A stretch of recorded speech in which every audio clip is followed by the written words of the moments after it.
Good day and welcome to another time of Sunday School lessons. Today we will look at lesson 10, which says, Towards a Divided Kingdom. Of course, the kingdom referred to here is that of Israel. We'll look at four kings who reigned after Saul. They were David, Solomon, Rehoboam, and Jeroboam. Our memory verse is taken from 1 Kings chapter 11 and verse 31. You can read that. God united Israel as a nation when he enthroned Saul.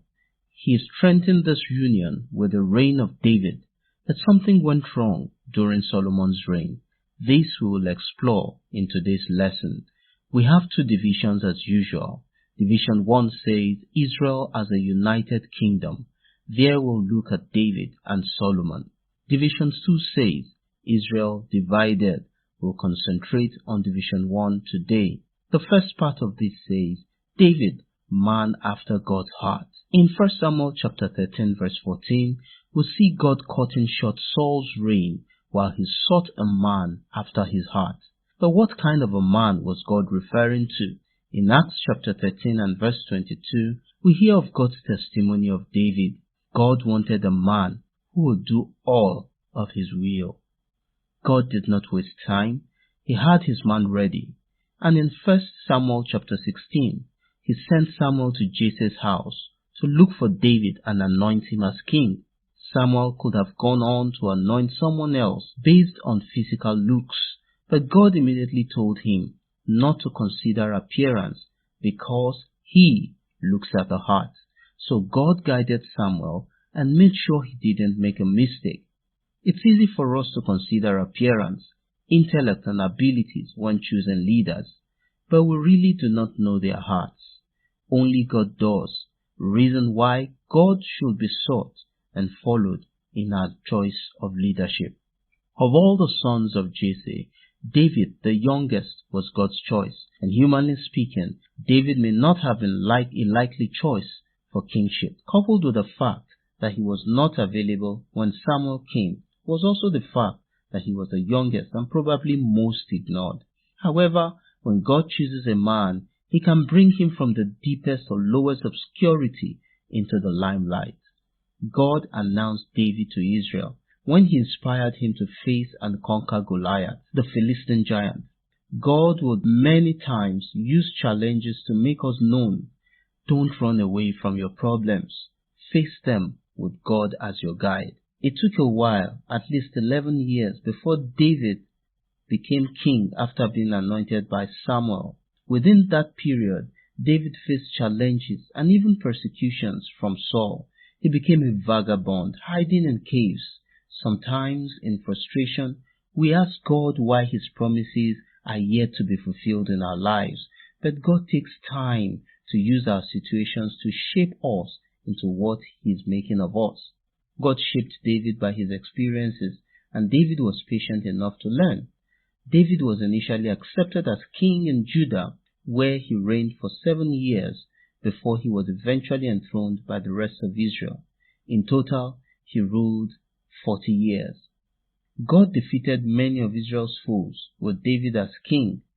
God used him to set up Jerusalem, which he called David's city, as the capital of Israel.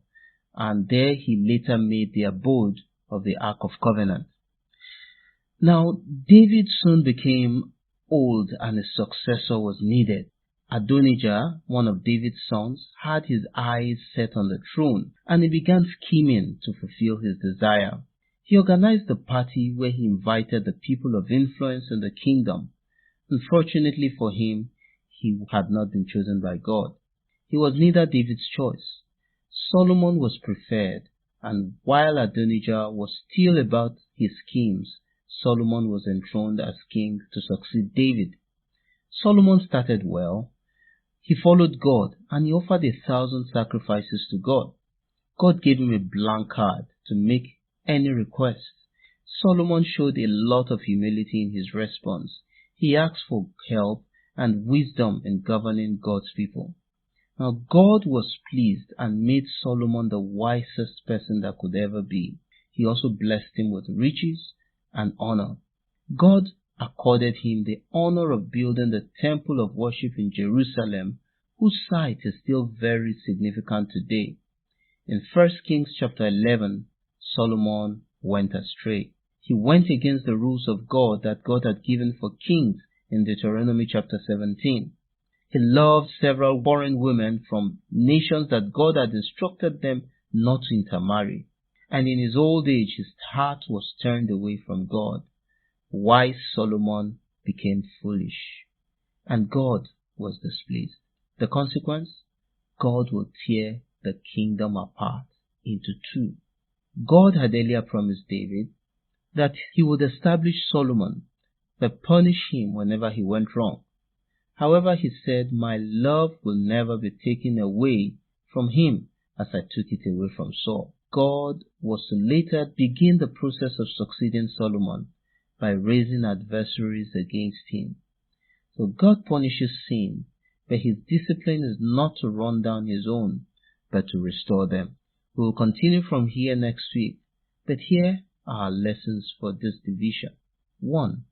God works to unite his people. He does so using men who will do his will. Leaders should be watchful of their actions so that they do not work against what God wants to do. 2. When leaders disobey God's instructions, there are usually consequences, and the effects may also be felt by the followers. We've come to the end of the lesson for today. Next week we will continue. Until then, please have a wonderful week. God bless you.